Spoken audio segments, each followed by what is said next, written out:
Hello student, I hope you are doing well. So today we start the concept related to information management and see what are their modules and terminal input output. All these things is under information management. How to operating system manages uh, their system um, in this area. So let's see. So information management consists of two modules. One is the file system and the second is the device driver. So let's see one by one. File system. The file system in information management allows the user to define files and dictionary and allocates and deallocates the disk space to each file. It uses various data structures to achieve this, and the operating system provides the uniform logical view of the information storage. The operating system implements the abstract concept of the file by managing mass storage devices, such as tapes and disk files are mapped by the operating system onto the physical device. Okay. A file is a file is the collection of related information. So it can programs and data. Data may be numeric, alphanumeric, alphabetic, right?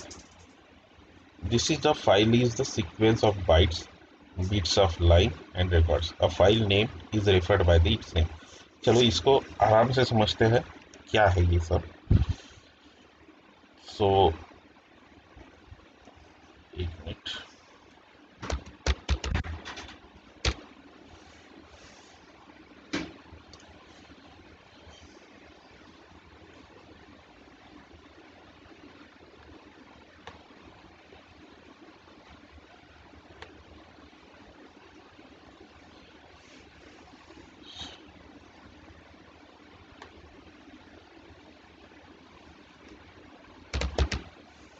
Right.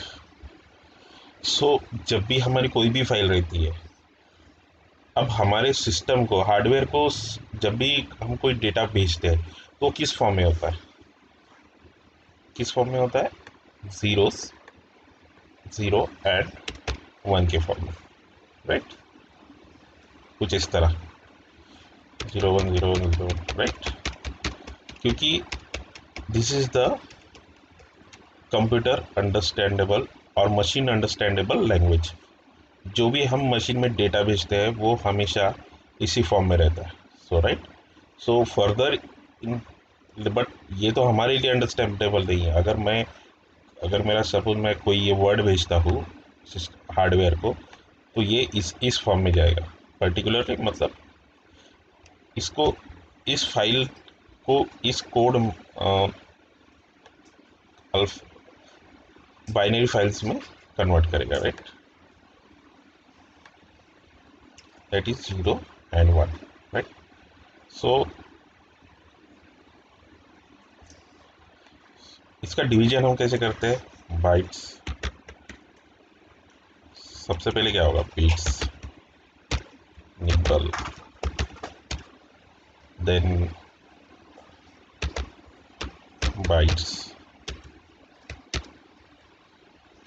megabytes, kilobytes, and so on, right? पहले kilobytes आएगा फिर megabytes आएगा, right? So 1 minute.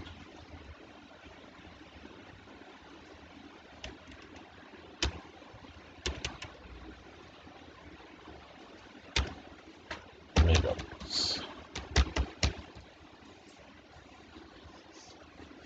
Beat क्या होगा हमारा? 0 and 1, right? So it's take only one bit. Okay, there is 0 और 1. वो क्या होगा? सिंगल बीट होगा, राइट? और अगर 0101 अगर इस फॉर्मेट में है तो क्या होगा? निबल होगा. 0101 11000011, and that is the byte. That is the one character which is uh, initialized by 8 bits. Okay, so 4 bits means nibble, 01 is the byte, right? Single byte, and kilobyte is 1024, sorry, 1024 bytes is equal to 1 kilobytes, right? And 1 megabytes is equal to 1024 kilobytes KB, right? सो हमारे जो भी file बनेगी वो इसी format में बनेगी, right? और हम उसे भेजेंगे हार्डवेयर को, जो भी प्रोसेसिंग करने के लिए हमें भेजना पड़ेगा। सो हम उसे वो किस फॉर्मेट में रहेगा, इसी बाइनरी फॉर्मेट में ही रहेगा, राइट? सो यहाँ तक समझा? अब आगे बढ़ते हैं।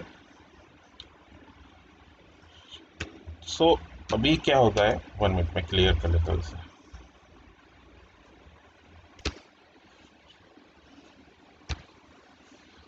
हमें यहाँ क्या कहा है, the file system is the information management allow user to define the files and dictionary and allocate and deallocate the disk space of each file.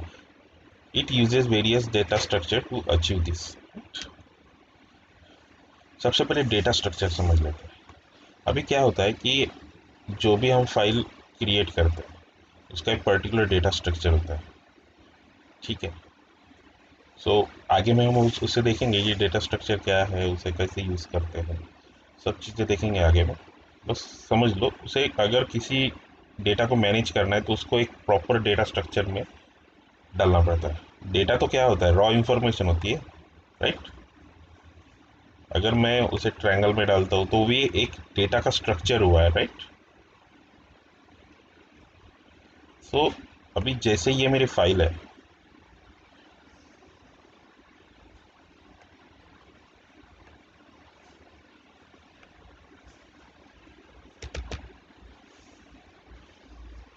Right? Minute.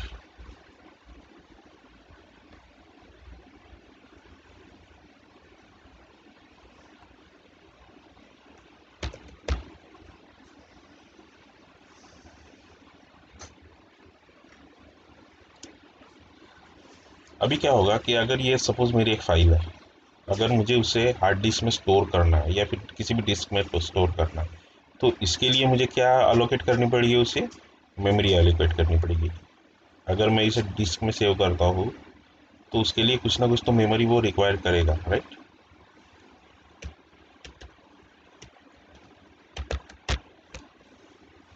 So suppose मान लो अगर ये फाइल है और इस डिस्क में ये इस space को रिक्वायर करता है, तो इसे स्टोर करने का और उसे डिलीट करने के बाद अगर मैं यहाँ से फाइल डिलीट भी करता हूँ, उसे रिमूव करता हूँ, तो उस मेमोरी को फ्री करने के लिए हमें कौन मदद करता है, ऑपरेटिंग सिस्टम, राइट? सो इसके लिए एक प्रॉपर वो टेबल असाइन करता है जिसमें वो हर फाइल का allocation and memory allocation and D allocation denote करता है, राइट? सो उसकी, और जब भी हम देखिए, कभी आपने ऑब्जर्व किया होगा, सो हम किसी फाइल को, पर्टिकुलर फाइल को डिलीट कर देते, राइट? बट उसे बाद में रिस्टोर भी करते हैं। फाइल डीलोकेट तो हो गई, मेमोरी में से रिमूव तो हो गई, लेकिन वो अभी भी उस डिस्क में एग्जिस्ट करती है जब तक हम उसे क्लियरली उसे डिलीट नहीं कर देते, राइट? सो जब भी हमें उसे रिस्टोर करते हैं तब उस टाइम हमें एक टेबल रहता है जो ऑपरेटिंग सिस्टम अपने बिहाफ हमारे बिहाफ पे मैनेज करता है, जिसमें हम मेमोरी अलोकेशन और डी एलोकेशन की इंफॉर्मेशन स्टोर होती है। वो ऑटोमेटिक हो जाता है, वो ऑपरेटिंग सिस्टम का हेडेक है। सो हम जब भी उसे रिस्टोर करते हैं तब वो फिर से वही मेमोरी उसे अलोकेट कर देती है, right? So that is the thing. And next point is the operating system provide uniform logical view of the information storage. वही मैंने जो कहा टेबल के बारे में, एक ऐसा टेबल मैनेज करता है जिसमें सभी इंफॉर्मेशन वो स्टोर करके रखता है, right? So that is the logical view. And the operating system implements the abstract concept of file by managing the mass storage device, such as tapes, hard disk, by operating system onto the physical device, right? So वही वही बात है, अगर यहाँ इस case में हमने disc के बारे में बात किया, तो सेकंड केस में क्या होता है कि वही इंफॉर्मेशन हम किसी भी जैसे मैग्नेटिक टेप्स या फिर सीडीज ड्राइव्स, राइट, उसी में हम उसी तरह से सेव कर सकते हैं, right? So that is the file system. This is the overall overview, and one by one we see how it allocate memory, then what is their types, all these things we see later. Okay.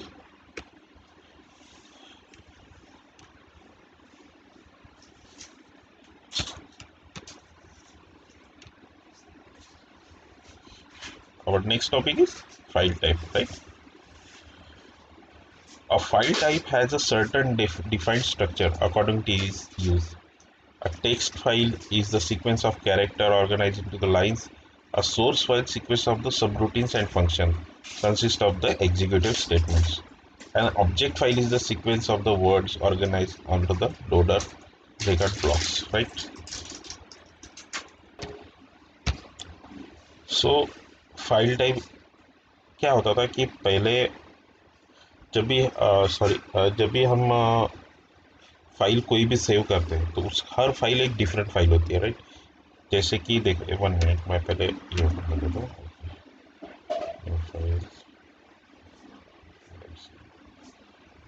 Her file एक different file होती है, जैसे कि एक object file होती है। जैसे अगर मैं कोई कोडिंग कर रहा हूँ, जैसे सी प्लस प्लस की कोडिंग कर रहा हूँ, तो उसमें हम क्या बनाते हैं, ऑब्जेक्ट फाइल बनाते हैं। शॉर्ट फॉर्म कर रहा हूँ ओबीजे ऑब्जेक्ट फाइल। देन जैसे अगर मैं किसी वर्ड या फिर कोई भी टेक्स्ट फाइल कर रहा हूँ, तो वो क्या होती है, टेक्स्ट फाइल होती है, राइट? जैसे वर्ड हमारा या फिर रीप फॉर्मेट, ये सब वर्ड इसमें आते हैं, ठीक है? एक होती है हमारी इमेज फाइल। जैसे अगर मैंने कोई इमेज क्रिएट की, वो भी एक फाइल ही होगी ना, इमेज फाइल, राइट? जैसे हम करते हैं उसका फॉर्मेट होता है dot JPG, PNG, that is the images file, bit map file. अगर मैं इसको अभी सेव करता हूँ तो ये फाइल, देखिए जैसे सेव करता हूँ, जैसे पीएनजी जेपीजी, इस फॉर्मेट में सेव होगी ना। सो that is the format. But जब भी ये सेव होगी उसी टाइप फॉर्मेट में, तो एक उसको टाइप बनाएगी, राइट? तो that is the file type. So हर इसको सेव का स्टोर करने का, जब भी ऑपरेटिंग सिस्टम इस तरह से जाता, तो बाइट्स में ही है। जो भी डेटा जाता है हार्डवेयर में, वो सब बाइट्स में ही जाता है। बट जो भी फाइल सेव होती है उसका जो जब अलोकेशन होता है, या फिर जो भी ऑपरेटिंग सिस्टम उसका रिकॉर्ड मेंटेन रखता है, सो उस टाइम इस टाइप का बहुत इंपॉर्टेंट रोल है उसमें, क्योंकि हर टाइप एक अलग मेमोरी स्टोर करती है, एक अलग अलग मेमोरी अलोकेट होती है उसे, राइट? अभी जैसे अगर टेक्स्ट फाइल मान लो 2 KB अगर रिजर्व कर रही है, 2 KB, और इमेज फाइल अगर नॉर्मली 1 KB, अगर मैं बता रहा हूँ वेरी करती है ये, जैसे जैसे डेटा उसमें बढ़ते जाएगा वैसा वैसा उसका स्पेस बढ़ेगा, राइट? अब वो हर इसका एक अलग होता है, लेकिन उसको भी एक स्टोर करने का एक अलग अलग, उसको एक रिकॉर्ड मेंटेन करना पड़ता है operating system, right? So that is the most important, what are the type of the that file, okay? सो यही कहा गया है यहाँ पे, 1 minute।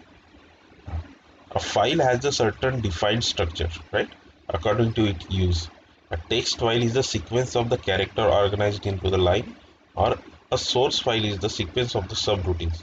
अब जैसे ये सोर्स फाइल भी क्या होता है, subroutines and functions.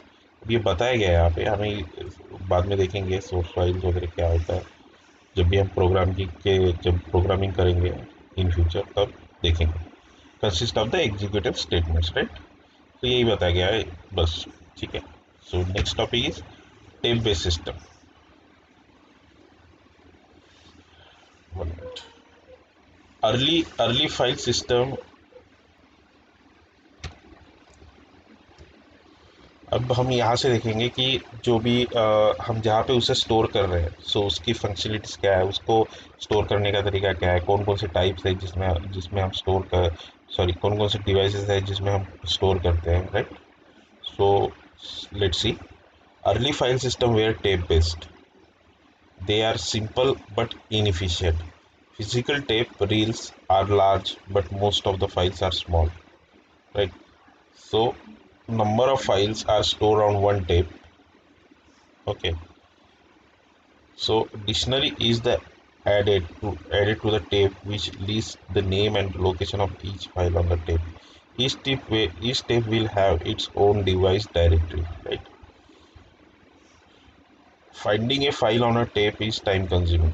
Another problem was regarding modification of the file. If file is to be modified, it requires copying the entire tape over, and tapes are used to data transport between machine or archival storage. अब देखिए, जो भी हमारा tape based system है, पहले क्या होते थे, पहले के जब हार्ड ड्राइव्स का जब ये नहीं हुआ था, तब स्टार्टिंग फेज में हम क्या करते थे, टेप बेस्ड सिस्टम यूज करते थे। किस लिए? For transporting to data. One minute. Transporting to transporting transport between the machines, मतलब हमें अगर एक मशीन से दूसरे मशीन में डेटा ट्रांसफ़र करना है, उसके लिए, बैकअप के लिए, और आर्कीवल स्टोरेज के लिए, राइट। आर्कीवल स्टोरेज मतलब जैसे मुझे अगर रिकॉर्ड बहुत लॉन्ग टर्म के लिए रखना है, अगर मुझे समझो 10-12 साल के लिए वो रिकॉर्ड स्टोर करके रखना है, तो दैट इज़ द आर्कीवल स्टोरेज। ठीक ठीक है। सो तो उसका एक आर्कीव मतलब एक लाइब्रेरी, जिस टाइम हम लाइब्रेरी बुक्स वगैरह स्टोर रखते हैं, राइट, उस टाइम में उसका आर्काइवल होता है, उसे हम आर्काइव ही बोलते हैं। So that is the archive. Okay. So क्या होता था, पहले हम देख लेते वो दिख था कैसा।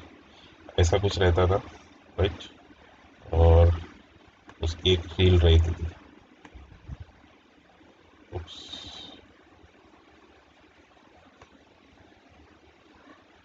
ऐसी कुछ रील रहती थी, इतनी फाइन डायग्राम तो नहीं हुई।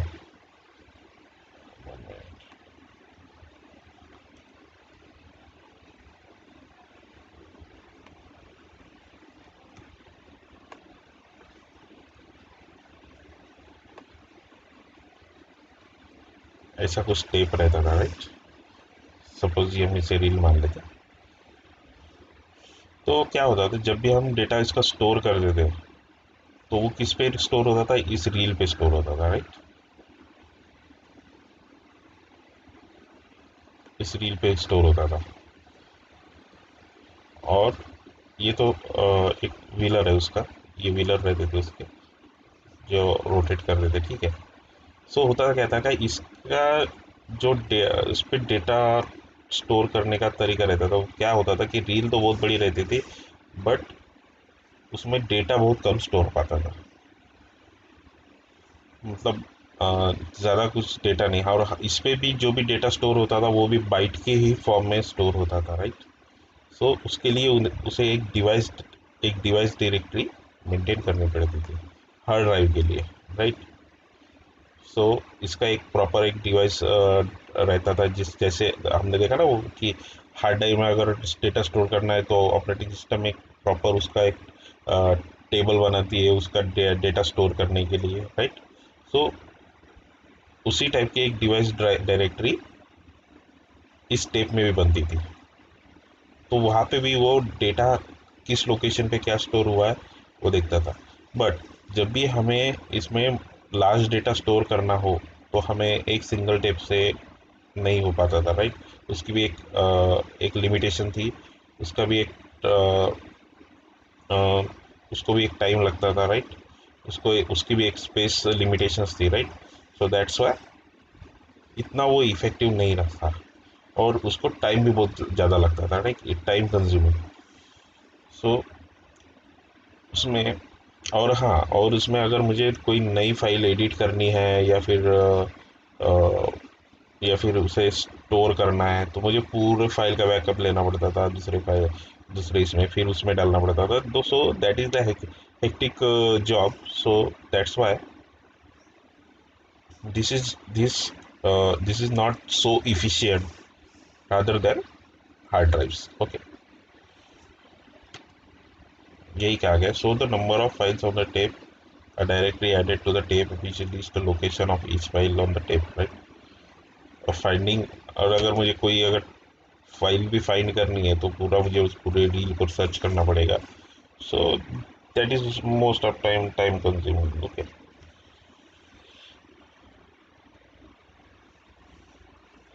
सो यही है tape based system.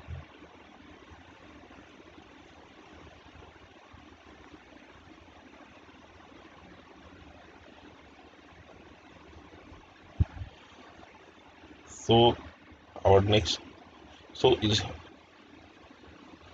to tackle this problem, means this tape based system, this to tackle this problem, here introduced disk based system, right? In disk based system, a disk is used. A disk is divided into tracks, and number of tracks varies from the drives to another, and each track further divided into the sectors, right? Sector is the smallest unit of the information can read or written to the disk. Sector vary from 32 bytes to 4096 bytes. हम इसको diagram से समझेंगे, right?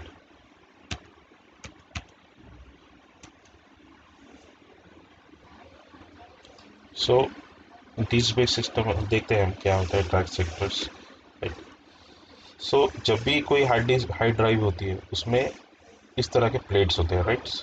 ये plate 1 2 3 plates है यहाँ पे, right? One is the head stack assembly, that is head 0 to head 1, head 2 to head 3, and head 4 to head 5, which holds the plates of the hard drives, right? Okay, so क्या होता है track and sector, क्या होता है? This is the green part you see here, that is one of the plate from this hard drive. Okay, and you see that green part, this green part is the track, right? जो भी हमारा data होता है इस track पे store होता है. At second one is the disk sector. Oops, disk sector. So ये जो एरिया दिख रहा है आपको, एक ट्रायंगल, ये सपोज यहाँ पे देखो, ये जो एरिया देख रहे हो 14 नंबर का पूरा एरिया देखिए, जो ट्रायंगल में ट्रायंगल शेप्ड है. सो that is the sector of that plate, right? Sector the hardware, right? And the upper part of that track. अब देखो इसमें क्या होता है कि एक तो ट्रैक एंड सेक्टर, राइट? सो ये ट्रैक है, ये सेक्टर, राइट? सो इसका जो अपर पार्ट है, ये वाला जो पार्ट दिख रहा है आपको ऊपर का, that is the track sector. ठीक है. अब क्या होता है, जो भी हार्ड डिस्क का इंटरनल एरिया होता है वो इस तरह का होता है. देखिए, एक स्पिंडल होता है मिडल में, राइट? और उसके प्लेट्स होते हैं 3. This is the plates, nothing the plates. And every plates have sector and the tracks, right? uh, and this is the and these three arrange one by one. And